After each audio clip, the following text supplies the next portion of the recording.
غلامانہ سوچ سے باہر نکلنا ہوگا۔ غلام سماج کے کوئی حقوق نہیں ہوتے، غلام معاشرے کے کوئی حق نہیں ہوتا، غلام کو جینے کا کوئی حق نہیں ہوتا، غلام کو بات کرنے کا کوئی حق نہیں ہوتا۔ لہٰذا میں پاکستان کے حکمرانوں سے بھی کہوں گا۔ بسم اللہ الرحمن الرحیم۔ ناظرین، آپ کا اپنا میزبان ایم اے رحمان نیوز 24 کے حوالے سے اس وقت ایک ایسی شخصیت جنہوں نے ہمیشہ غریب غربا کے لیے اپنا کلیدی کردار ادا کرتے ہوئے انہیں عدالتوں سے مفت انصاف کی فراہمی کو یقینی بنایا، اور ایسے ہزاروں خاندان جو آج انصاف کے تقاضوں کے مطابق اپنی زندگی بہترین گزار رہے ہیں۔ وکلا میں بھی ان کا بڑا نام، بڑا مقام نہ صرف پاکستان کی بات میں بلکہ پوری دنیا میں انہیں عزت و احترام کی نگاہ سے دیکھا جاتا ہے۔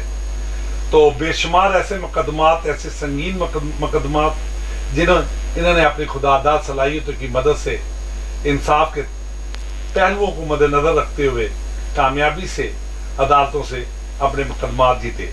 تو ناظرین، ہمارے ساتھ رہیے گا۔ اس وقت ہمارے ساتھ موجود ہیں اشتیاق چودھری صاحب، سینئر قانون دان ہیں اور صدر ہیں ہیومن رائٹس کے، اور ہیومن رائٹس کے معاملات کو بھی بڑی ہی باریک بینی سے دیکھتے ہیں۔ تو ناظرین، اگر دیکھا جائے تو سماجی اور انسانی رویوں، معاشرتی دکھوں اور انسانی زمائشوں کی زندہ کہانیوں کی تو بہت سی سٹوریاں آپ نے سنی ہوگی۔ تو آج چودھری اشتیاق صاحب کی زبانی انہی کی کہانی آج ہم اپنے ناظرین تک ایک خصوصی نشست کا اہتمام کیا ہے۔ تو ہمارے ساتھ رہیے گا۔ چودھری اشتیاق صاحب بڑے ہی سینئر قانون دان ہیں، عزت و احترام کی نگاہ سے وکلا میں ان کا بڑا نام، بڑا مقام ہے، اور آج ہمارے ساتھ رہیے گا۔ آج ان سے بات کریں گے نجی زندگی کے حوالے سے، اور 14 اگست 1947 آزادی کا دن، 79 انڈیپینڈنس ڈے کے حوالے سے بھی آج ان سے بات کریں گے کہ موجودہ پاکستان میں بے روزگاری کے حوالے سے اور مہنگائی کے حوالے سے اور انسان حقوق کے حوالے سے آیا وہ کیا کہیں گے۔ تو چودھری اشتیاق صاحب، کیا حال چال ہے سر آپ کا؟ اللہ پاک کا شکر ہے، احسان ہے۔ اچھا سر، بہت سے ایسے معاملات، بہت سے ایسے جو کہ آپ نے ہزاروں خاندانوں کو بے لوث مفت انصاف جو ہے وہ دلوایا عدالتوں سے۔ تو آج ہم نے خصوصی نشست کا بھی اہتمام کیا ہے، 14 اگست بھی ہے آج۔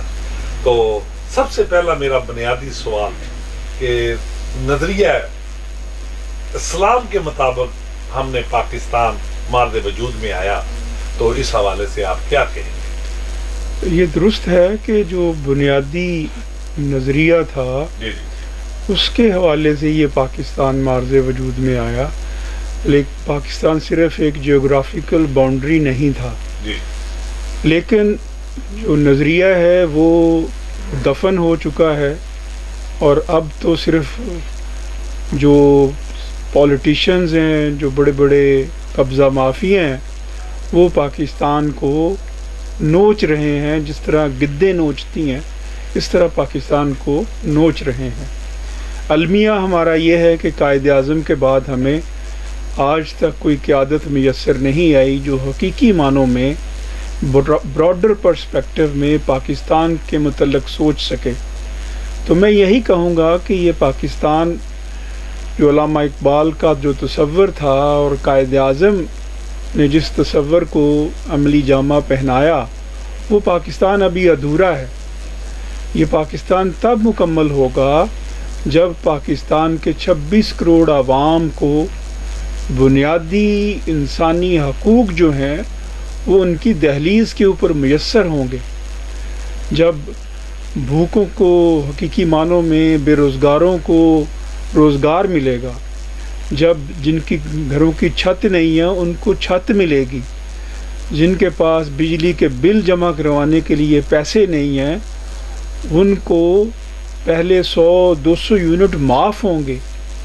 پاکستان میں ایک طرف دولت کی ریل پیل ہے اور جو سپر ایلیٹ ہے وہ پاکستان کو تباہ کر رہی ہے، دوسری طرف جو ورکنگ کلاس ہے، مڈل کلاس ہے، وہ ختم ہو گئی ہے اور اس کو دیوار کے ساتھ لگا دیا گیا ہے. لہٰذا جب تک میں سمجھتا ہوں کہ 26 کروڑ عوام جب تک پاکستان کے لیے دوبارہ سے ایک دفعہ پھر نہیں اٹھیں گے، اسی طرح جس طرح تحریک پاکستان میں وہ اٹھے تھے، تب تک جو ہے وہ قائد اعظم کا جو خواب اور علامہ اقبال کا خواب ہے وہ ادھورا رہے گا. ہمیں ایک نئے پاکستان کی تعمیر کرنا ہے جس میں صلاحیت کے اعتبار سے ہر شخص کو جو محنت کرتا ہے اس کا وہ معاوضہ ملے.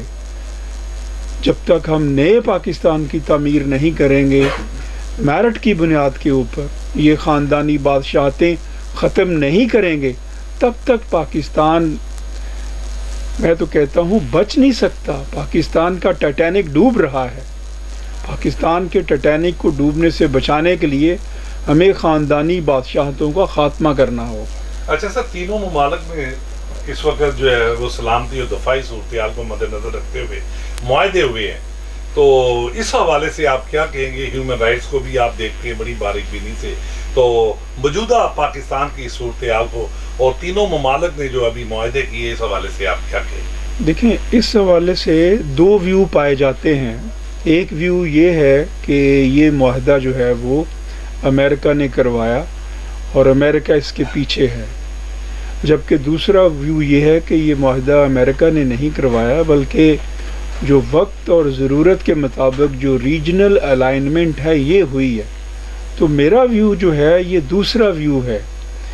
ہم چونکہ غلامانہ سوچ کے لوگ ہیں، ہمارا معاشرہ، میں کہہ رہا ہوں، میں تو غلامی کو جوتے کی نوک پہ رکھتا ہوں، ٹھیک ہے.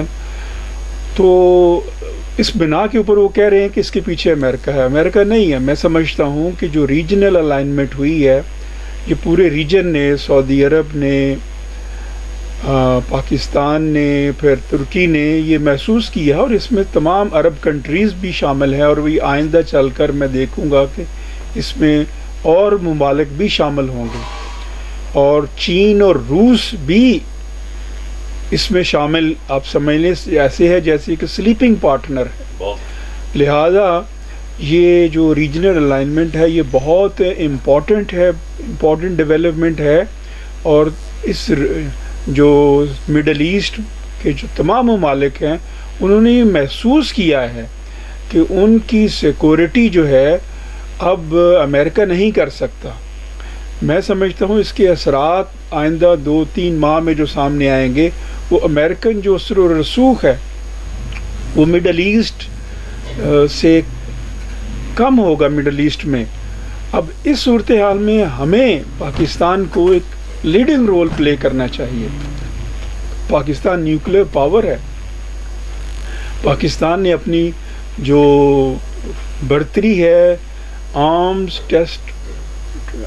ٹیسٹنگ میں، وہ بھی ہم نے دیکھی ہے گزشتہ سال جب انڈیا نے حملہ کیا تھا. تو اسی طرح ٹیکنالوجی ترکی کے پاس ہے، معیشت سعودی عرب کے پاس ہے. تو یہ جو معاہدہ ہے یہ صرف ایک ریجنل الائنمنٹ ہی نہیں ہے، بلکہ یہ معاہدہ ایک شیئرنگ کا معاہدہ بھی ہے.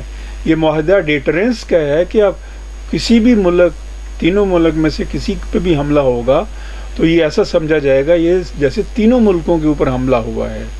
اور پھر یہ معاہدہ اور میں ایک بات اور بتا دوں، یہ کہا جا رہا ہے کہ یہ معاہدہ ایران کے خلاف ہے. نہیں، ہرگز نہیں.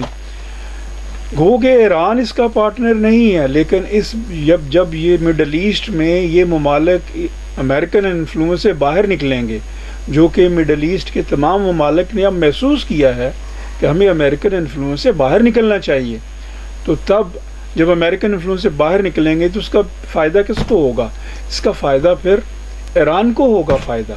تو لہٰذا یہ جو اس وقت نظر نہیں آ رہا کسی کو بھی کہ یہ ایران کے فائدے میں بھی جائے گا معاہدہ، الٹیمیٹلی یہ معاہدہ ایران کے فائدے میں بھی جائے گا. لوگ اصل میں دیکھتے ہیں سرسری ظاہری چیزیں دیکھتے ہیں، جو ان ڈیپتھ انالیسز ہے اس کے لیے مطالعہ کی ضرورت ہے. ہم دعا کرتے ہیں کہ ہم اس جو نئی ڈیولپمنٹ ہوئی ہے مڈل ایسٹ میں، پاکستان ایک لیڈنگ رول پلے کرے. بہت اچھا سر، پاکستان میں آج نفرتوں کی چنگاریاں جو ہے وہ ابھر رہی ہیں. کے پی کی اور بلوچستان میں جو ہے وہ دہشت گردی ہے، تو پاکستان کو امن کا گوارا کیسے بنایا جا سکتا ہے؟ دیکھیں، ہمیں ایک تو جو تنگ نظری ہے، بہت ساری اس ایشو کے اوپر بہت ساری چیزیں کی جا سکتی ہیں. مختصراً آپ یہی کہہ سکتے ہیں کہ ہمیں تمام سٹیک ہولڈرز کو بیٹھنا پڑے گا. پاکستانی فوج، اسی طرح جو جوڈیشری اور تمام سیاسی جماعتیں، ان سب کو مل کر بیٹھنا ہوگا. ہمیں نیشنل کنسنسس کرنا ہوگا، اور اس وقت نیشنل انٹیگریشن کی ضرورت ہے. ہمیں جو مسائل ہیں وہ ریاست صرف گولی سے ہی حل نہیں کرتی. ریاست مسائل جو ہے وہ ڈائلاگ سے حل کرتی ہے. ریاست ہر وہ مسئلہ جو کہ ڈائلاگ سے حل کیا جا سکتا ہے، اس کے لیے گولی چلانا ضروری نہیں ہے. اور میں سمجھتا ہوں کہ یہ کام پولیٹیشنز کا ہے. پولیٹیشنز چونکہ ہمارے ہاں نوابزادہ نصر اللہ صاحب رہے، نہ ایس ایم ظفر صاحب جیسے جہاں دیدہ لوگ رہے جو تمام لوگوں کو جوڑ سکیں.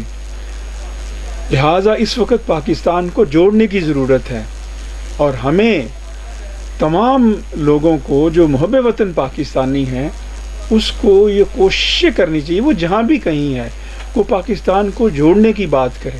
اچھا سر، علم و ادب کی سرگرمیاں ہو یا عدالتی معاملات ہو، آپ نے ہمیشہ جو ہے ملک و قوم کا نام روشن کرنے کے لیے اپنا نہ صرف کلیدی بلکہ قومی کردار ادا کیا.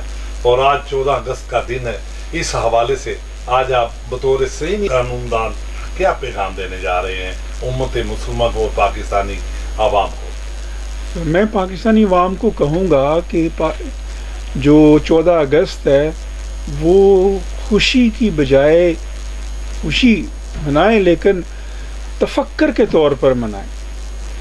آپ انالیسس کریں، کریٹیکلی انالیسس کریں کہ پاکستان جس مقصد کے لیے بنا تھا کیا وہ مقصد حاصل ہو گیا؟ آپ جواب اس کا نفی میں ملتا ہے.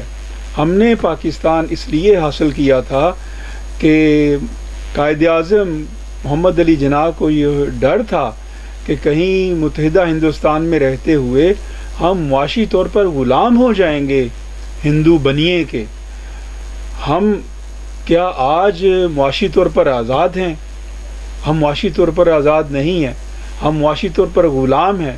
ہمیں غلامی کے سماج کو تبدیل کرنا ہوگا. ہمیں غلامانہ سوچ کو ان بتوں کو توڑنا ہوگا جو کہ لوگوں کو غلام بنا کے رکھتے ہیں. غلامانہ سوچ سے باہر نکلنا ہوگا.